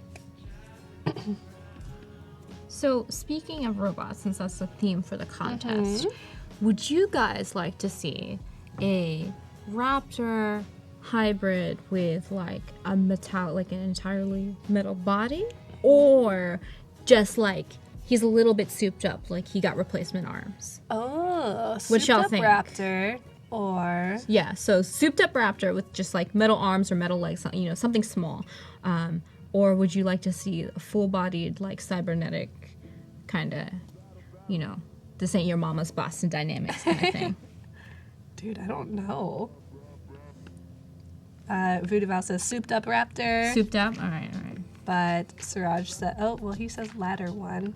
That could mean either. So, arms, souped up arms, or entirely robot body? Lauren says full body. Suraj says not full body. Okay, just the arms. Spencer says souped up. I think people went souped up. Souped up? They All want right. their ride to be souped. The raptor ride. The raptor ride! It's getting to that time of day, y'all. It's happy hour somewhere. Yeah, true. Daniel says, a raptor that only eats soup? Souped up raptor? Primordial soup? Daniel, you're too much today. That's the, man. Like, that's like a paleo dad joke. Paleo Points. dad. Points. Raptor dad. Raptor dad. Oh my god. You know, like, you know Batman dad? Yeah. Mm-hmm. I would be down if somebody did like Raptor Dad and That'd be only did awesome. like biology science jokes. Oh, I thought you meant he would just like screech. Oh, at well, his I'm children down with like that this. too. I'm down with that too. That'd be awesome. Paleontologist dad. I have to do that sometimes to my kids and do like the Khalees thing. Where is your homework? You know, Give it instead of to me. where is your dragons? Yeah. Where? Siraj wants geometric and organic. So the souped up raptor would have the geometric arms, organic body. Be sweet. Like, I wish they would do live action Dino Riders. What does that mean? So Dino Riders was a very old cartoon. Uh-huh. Anybody in the stream know about it? And it was dinosaurs, but they had like mech armor and guns and lasers, and then they rode them into battle. Who are they battling? Well, there's they like landed on a planet, and then there's two factions of humans. The humans that would take the mind control, and then the ones that were like, no, they're our friends, but we're gonna put guns on them so we can fight the mind controlled ones. But they're gonna agree to this. That's amazing. So I feel like the world is in a good place, like after like Pacific Rim and stuff, where they would accept these sorts of things. Interesting. Wayne wants to know, does Jax feel the pressure to work quickly when working on client projects? Depends on the timeline, the due date, and the compensation. I think just normal formula. The normal formula, because you can have good, fast, cheap. So pick two. That's basically the formula you guys should be thinking about when you're going into commercial art. Point. So there's this GIF, good, fast, cheap, and then there's a sliding scale, and then the other two move as you move one. So you pick. So pick. Or not you, but your client needs to pick. Or on the other, devil's advocate side is to consider, do I want to work with this client again? So sometimes with clients, I'll say, hey, that's not usually my rate, but I can give you a sample, like a taste. Yeah. Like here's the first one off, and then afterwards they'll be like, I'm like, if I'm your girl, then let's talk, and then you try to negotiate the rate that you originally wanted. Gotcha. Or you can say, I can't spend more than X amount of hours or X amount of days on this project. Right. And they know what they're getting into. At the end of the day, they need to know. That's right. Like budget-wise, time-wise. Yeah, always ask about that. Don't be shy to ask about. No. Because it's a business, and no one's going to take care of you except you. Right. Right. And in most cases, people are happy to answer questions and be flexible and work with you. Right. And if they do well, we don't have money right now. All right, you don't have my work right now either. Well, then I gotta go, because the phrase "I don't have money right now" doesn't really work with my landlord either, and it doesn't work with Safeway or Amazon. No, it doesn't count. I can't pay bills with not right now. Sorry. So chat, you've got about 1 minute to get your challenge in. Make sure you are uploading those very quickly, because this is the last stream of the day, and tomorrow's challenge will be totally different, so we won't be able to review your work. So please get those submitted ASAP. Matthew wants to know, do you ever get tired of looking at a screen, and how do you combat that? Don't look at a screen. Sorry, that sounds very silly, but I take breaks. Definitely, I say I work best when I do the most I can do is maybe a 3.5 hour focused chunk of working at a screen. And at home, I have a 22-inch Cintiq, and then I use my MacBook Pro off to the side, so I have this dual monitor setup. Yeah. I'm maybe about this far, maybe a foot away from my screen, and you definitely want to have good posture when you're working. I'm probably shrinking too because it's that time of the day, but try to have good posture, and then always take breaks, take a 10-minute walk break. I'm lucky enough to live by a creek. Nice.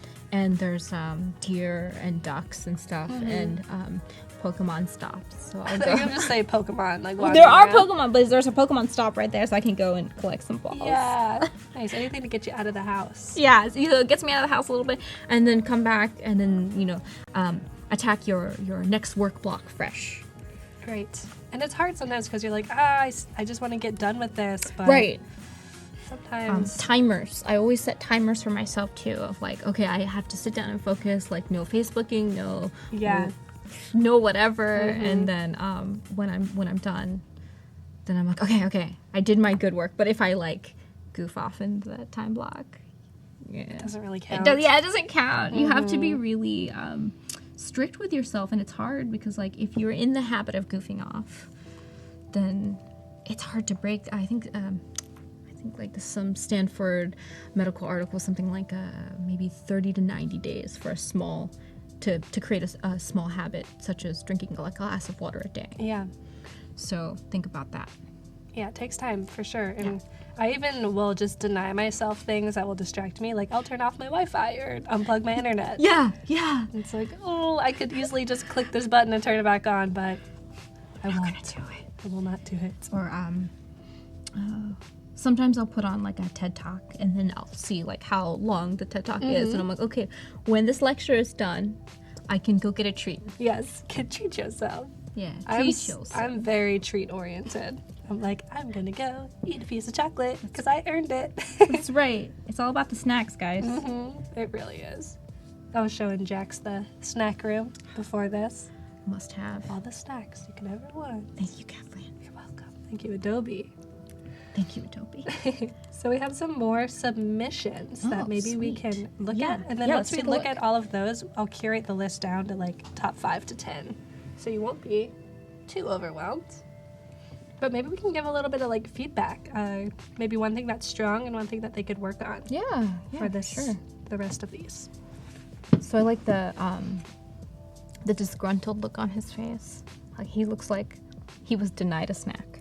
Yeah, I like my snack. Yeah, I like the emotional content in this one.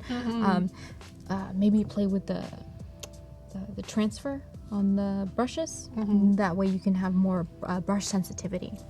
Right. Yeah, it seems like maybe this was on multiply, and it gets a little heavy in these darkest values. But it's very painterly overall, and that's not a bad thing. Yeah. Nice job, Madison. This is by Christopher. Very cool little mech man. Nice.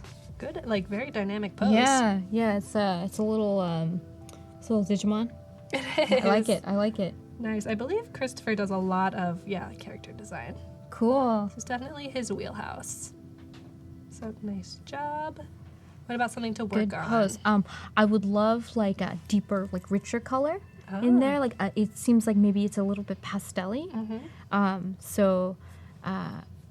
You can also throw on an additional layer on the very top, so like a multiply, and then you can push back the things in space, like such as that leg that's in the far back. Yeah. So it'll seem like that hand is really coming towards us. Right. The values I think are pretty good overall, but they could be pushed a little further. Yeah. Nice job, Christopher. Oh, this is by Leon. Ooh, looks like a very buttery brush. Yeah. Texture. You got some mecha dino action there. Does somebody cut off his little horn? Yeah. Cool. So something that you like and something that they could work on for next time. So, like in where the design is going, something to work on for next time. Maybe crop it a little bit so it looks more finished. Because right now, like we can see that the sketch maybe had more intention in it, and so just like it'll look like a more polished sketch if you carry the transition down a little bit and then do a tighter crop. Yeah, very nice. And I like where this is going, especially. You really have this form of this little cord down with these shadows and highlights. Want to see it finished. Nice job, Leon. I know it's not a lot of time, y'all. Yeah, definitely speed sketching. Yes, this is Rachel. Cute little guy. Maybe it'll open. Maybe not. So we'll look at it like this. Oh. Cute little guy. I like that he looks like he works in an office. Looks like maybe he's at like a school. I see some students playing out here. He's got little push pins. Yeah. Are they in him? I think maybe he's holding them. Oh, okay. Maybe posting photos up. Yeah, bulletin board. So I like his outfit. And then story-wise, I'd like to know whether he wants to, like, what his story is, the relationship between the character and then the background images here. 'Cause I know you probably had some intention there, but I'm not quite sure in a visual communication what it is, Yeah, right. What other cues can you put in here that will tell the story a little bit more? But nice Rachel from France. This This is Dama. Mech frog. Love it. I like these little, what are these? Screws? Yeah. Yeah. Grommets. Yeah, there you go. Cool. What do you think about the way that they rendered it with the shadows and Yeah, such? I think that's a great start. Very similar to the mech, the punching one. That if you just throw an extra layer on top when you've reached this point, you can just do a couple strokes on the underbelly to push that underbelly and the legs that are further back in perspective, Right. more further in space. Yeah, he could really be popping out. Yeah. And you can even work on the perspective of the actual creature to even blow it out of proportion a little bit to make him really forward. Yeah, I think maybe Kyle went over the perspective grid. Oh, yeah. In his last. So if you guys are wondering on some of the more technical aspects, I know we stuck with a sketch. Pop back to the other videos, and you'll get some more tips. Nice. This is by Jan Eric. He said that he was having a hard time painting and deciding what he wanted to do, so this is what he decided on doing. Oh, that was very ambitious. Yeah, full blown wonder. out scene. Yeah, Zoom in on it a little bit if we can. I'm liking what I'm seeing here. And maybe just so you won't be so stressed next time. It's nothing against your ambition, but just Yeah. maybe what you want to achieve. Maybe just take down just a little bit for the time if you're doing something again like this. Where Right. You're basically doing a speed sketch, right? So like, don't stress out. It's supposed to be fun. Right, But I it's like great. that. Yeah, definitely. And the whole thing has a similar level of finish to it, and that's what you want That's right. after such a short period of time. I really love the hues. They're a little bit surprising. Like this purple and the blue, but also mixed with the fire. Nice job, Jan Eric, one of our previous winners. Oh, nice. I can see why. Yeah, there you go. And I believe the previous time he won was graphic design. It wasn't even illustration. Very cool. So Very nice. cool. Very talented. This is by Jennifer. Nice. Ooh, very peaceful. Yeah. I like the character design choices that you made. She's sort of like a punk sort of android, but she's in a moment of unawareness. You know, maybe she's shut down for the night. She's defragging. Yeah. So I like that choice. Maybe for next time when you're doing something metallic, you can stick with definitely the painterly style that you're doing. Just pop in a little highlights, like right on the forehead here, and then on the chin, and then that way her head feels a little bit round. Yeah. Right. And I feel like you're starting to get it with these little guys in this right here. Yeah, and I know this is such a short amount of time, guys, for you guys to do these. So some of these are just like, can't believe you did it in that time. Yeah. Anyway. Really amazing. Really nice job, Jennifer. This is by Lauren E., a little vector friend over here, flying to the stars. Yeah. I can't tell if he's excited or scared or angry. Sometimes we make goals and then we're not sure whether we should stick with them or not. What So am I doing? I know the feels. Nice. So, something that you think is strong about this, and something that they can work This on for next time. Strong story. Definitely strong. So we can tell what he's doing. Maybe a little bit, also on the story note, I want to know, like, is he scared? Because we're not sure if he's scared, like what his emotion is sort of, right now I'm reading it as unsure. So like, maybe next time just let me know, like, is he sure or is he not sure? Right. But maybe that's the point. You're Yeah, supposed to have maybe this that is the tension. point. Right. And I really love the way that you did the background, Lauren. sure. And I wish that there was even more texture that mimicked it in here. Yeah, more love on the character. There's just a lot of love on the background. Agreed. Nice job, Lauren. This is by Edna, another little painterly friend. Let's see if it'll open. Cool, it's got little hearts. Yeah. I love it's very charming. He is. He's got kind of a robot butler feel, but he doesn't look as cleaned up and proper as a butler. So I want to know, what does he do? He almost seems like a young suitor. Ah, A young suitor robot. And he's like, hey, you busy later? yeah, he's Yeah. pining after his love. Yeah. That's cute. I love that story. Throw some cyber flowers in there and you're good to go. Nice. So maybe something that Edna could work on for next time. Yeah, for sure. Cool. So we have one more to look at, and I believe that is all. Here's a pretty simple little stylized illustration. I'd love to know the story here also. Yeah. Is he coming or going? And is this his place or maybe his creator's place? Mm-hmm. Yeah, I'd love to know more on that, but I like the shapes that's definitely going on here. Yeah, right. I feel like these are so simple, which could be fine, but there's like a different level of detail over here. These are such tiny little shapes, so maybe matching the detail level more cohesively. I agree. But nice. I like the color palette and the values are good. The contrast is good right here. Cool. So I think that was all of the submissions for this stream. I will curate it down a little bit and offer up a much smaller kind of top list for Jax to choose from in probably like 7 minutes.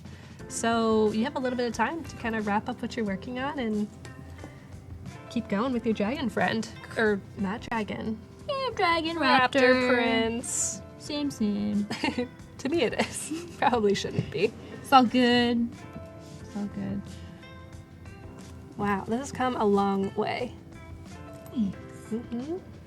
I wonder what color you're thinking. For like, if you were to take it to the next step, what colors would you have?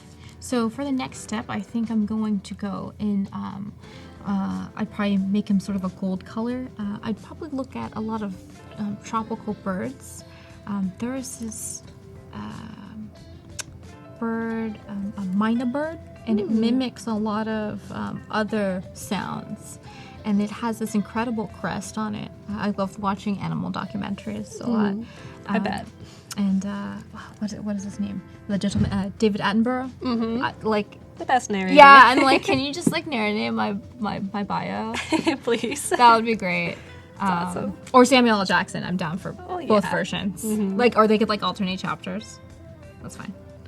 But so one of these documentaries, they were talking about the myna bird, and it has some beautiful plumage. So that's sort of what I'm thinking. Make it about the crest and the quills, and then him making sort of a plain color as his it goes into the mechanical parts. Gotcha. Nice. So keeping the excitement and the more organic side. That's right. I see.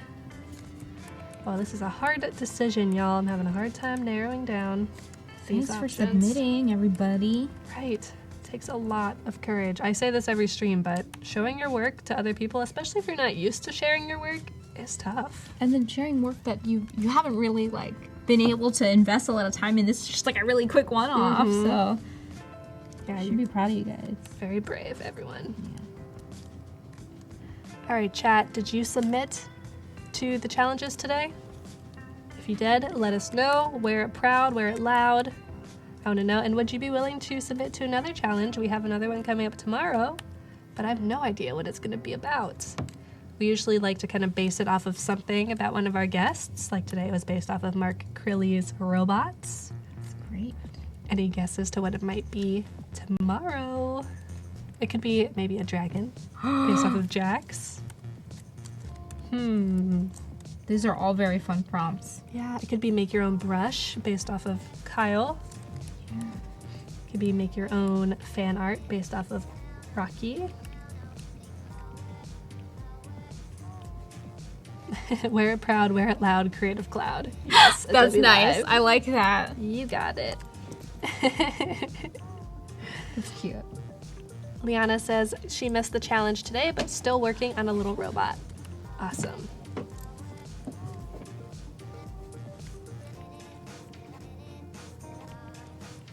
Ooh, Suraj says challenge accepted. He'll be entering tomorrow. Looking forward to it. Heck yeah.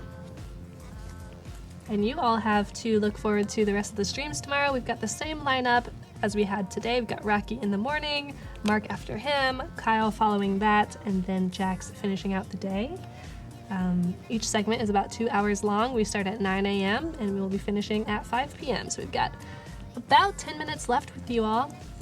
So sad. But it's almost dinner time, so we must go. Food. Yeah, do you have any good food plans? The yum yums?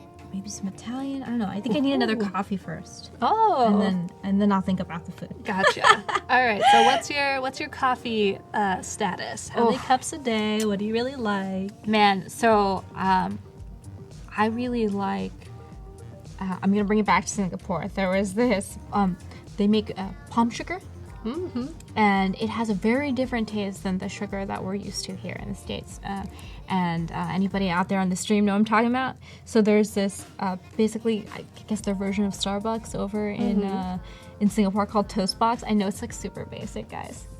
It sounds cute. It's really cute place, and they sell like same thing, pastries and coffee. But there's this one drink there called Malacca iced coffee, and that it uses the palm sugar, so that it's almost like layered, like at the bottom, like a macchiato. So then you'd have the palm sugar, and then the coffee mixture, and then like some milk at the top, and it just looks beautiful, like in the cup, and then you swirl it around. Yeah. Malacca iced coffee. Yeah, I'm really down with like the layered coffees. There's something very visually appealing about it.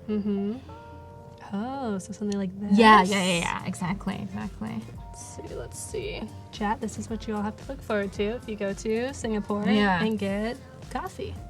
And I really love affogatos. Ah. So 2 shots of espresso over gelato. Yum. You know, I just actually heard about that recently. That's so good. It was like after a big dinner, and someone was like, I would like more energy, please. 2 espresso shots. Yeah. Crazy. Fudaval says she likes black coffee. She's super boring. Hey, you like what you like. Yeah, Daniel says black coffee is only 10 to 15 calories, so boring is good. Yeah, it's actually healthier. So I would say I do like a sweet coffee in the morning, and then typically towards the end of the day it will just be like maybe a little bit of almond milk to sweeten it up. Nothing crazy. I personally make my coffee, blend it up with some coconut oil. Ooh, that sounds good. So tasty. Or just coconut milk, like coconut cream. Yeah. Yum. Have you ever tried like coconut powder? Coconut milk powder? No. You can get it like at maybe Asian supermarket. You can drop some of that in there. Is it sweet? You can get it unsweetened, so it's just flavor and the creaminess without the... Yum. Yeah. That sounds really good. Nice. So this little circle over here, that's the eye, right? Yes, that's the eye. Cool. So what color do you think you would... shielded in there? Yeah, protected. Would it like glow out from between the plates? Yeah, or would it just be dark? I'm thinking it's gonna glow out between the plates, especially since I'm leaning towards making this guy, modded out. Yeah. Nice. So let me get this little top list for you, because we still have to pick a winner of the challenge for this stream. It's so difficult to choose. And chat, let us know your favorites too when we show them. I always like to have your feedback. We've got about 7 minutes left here with Jax, so make sure you get your final questions in. It's obvious that she knows what she's talking about. She's a teacher. She's got experience in the industry. She can teach you. Just ask away. If you have any questions about the industry or like, I don't know, what the kinds of things you need to know. Right. Yeah, do you feel like you learned what you needed to learn in school, or did you learn it all once you actually started working? I would say... See, that's difficult. I learned some things while I was in school, and even if it was how not to do things. Ah. So I would say my grad school experience, a lot of it was, it was, the school I don't think was quite ready to have, somebody that already knew what they wanted in concept art. At the time when I went, they were very about submitting fine art film. It was a fine art degree. Gotcha. It's fine art films for festivals. Interesting. So that's what they were about. And rather than, I went in there and I was like, I want to do concept art. And then I realized like they didn't quite have the facilities or the faculty to teach me that kind of stuff. So a lot of things I learned was from a place called Concept Design Academy. And this is a academy. It's a non-degree program school. It's just like, this is where you go to brush up your chops and get better and learn what you need to learn. So I went there. It's run by Kevin Chen. Awesome school, guys. Check it out if this is what you're interested in too. And you can see the skill sets that the teachers have there. They're all currently working in the industry doing the things I wanted to do. So I was like, wait, okay, this is more. This is more. So I learned a lot of stuff there too. And then from there I realized I could just how you guys are asking me questions now. Most people want to help other people. And so don't be afraid to ask. And that's how you learn, by asking. Yeah, I think you're totally right that most people want to help other people, especially creative people or artists. Yeah, and it, like, again, it's a non-linear path. So a lot of the times you're like, am I doing this right? And I say that question in that big open-ended, like, am I doing this life adult thing right? So totally. Oh, I think that's a great answer. So we have these top options for the challenge. Let's pick a winner. How many do we have to 1, look 2, at? 3, 4, 5, 6, 7, 8, like 10, maybe 9. Cool. So the winner of the challenge will win a free year of Creative Cloud and have their artwork featured on Adobe Live. That's happening right now. So we've got this by Marie Troy. Got Meditation Guy. It's Cool Mech Man. Other Cool Mech Man. Interesting Dragon Fellow.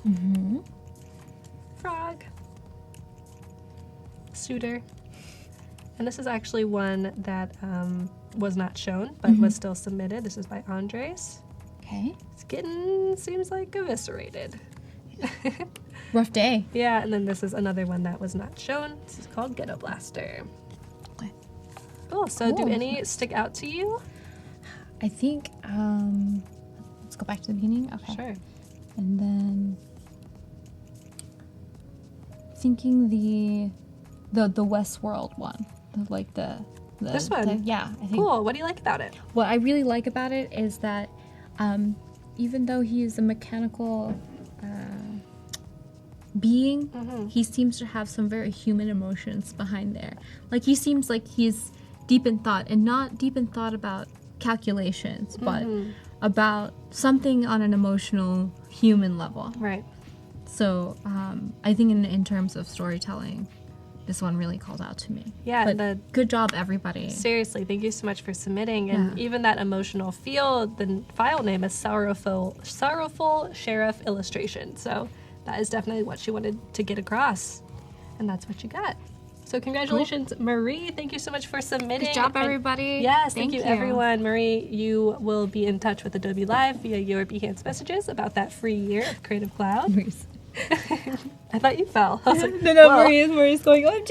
Yay! Congrats, Marie. And Thanks, really, Marie. everyone, Good thank you for storytelling, submitting. Yeah, so we have about a minute or two left. Maybe you can cover what you worked on today real quick and what you'll do tomorrow. Okay, so what I covered today was basically a workflow from using traditional media. I had made some swatches You could even on my show it under I the can show it under GoPro. here. Okay. Yeah.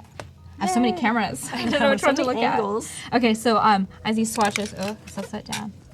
And I made these with traditional media. To make my milk butter brush, I used a Copic swatch in here. And then I brought it over to Adobe CC. I took a picture with my iPad and created just an initial brush with the Copic in Adobe CC.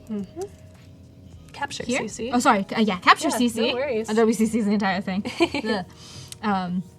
So I edited the settings here, but since it's an on-the-go app, it's a great starter brush for anything that I want to do, just testing things out. But if I want to use it in a more robust way with additional settings, in particular, I really like the tip settings, which is, you can see it on this brush here, tip settings. And it's definitely more sensitive as well. To get that sensitivity, I had to bring in this brush into Photoshop over here. And once I created it, I edited a little bit by making it into a square. And you can see that my brush is truly a square on here. And then you can see the texture that I made for my brush right here. And then I labeled it, milk butter, and I had one at a 45-degree angle and then one at a 90-degree angle, because it's a little bit challenging to go back and forth to open the window on my iPad to change the angle. So I just made two separate brushes so I can it's much easier to just select the brushes off to the side. Right. And then I dumped it in my library and then imported it into my iPad. Sorry, it's a little bit of an arduous process, but it definitely pays off. You got what you wanted at the end of the day. Yeah, at the end of the day, I get these really smooth brushes. So I was pretty happy with those brushes, and I'll pop these online with a link as well. So if you just follow me on Twitter, follow me on Instagram, I'll post it on all the social media things that you guys are on. Cool. Awesome. And then for tomorrow, just to wrap up really quick, you'll be maybe adding some final line work. Yeah. So I might continue this guy on and do some mechanical accoutrement on him, accessories. And then I'll start something new. It'll be a surprise, so tune in. Cool. Awesome. Everyone, thank you so much for being here. Congratulations to Marie. Thank you, Jax. You did a lovely job. Thank you. Yes, and everyone come back tomorrow at 9 a.m. for Rocky Rourke. Thank you. See you. Bye, guys. Bye.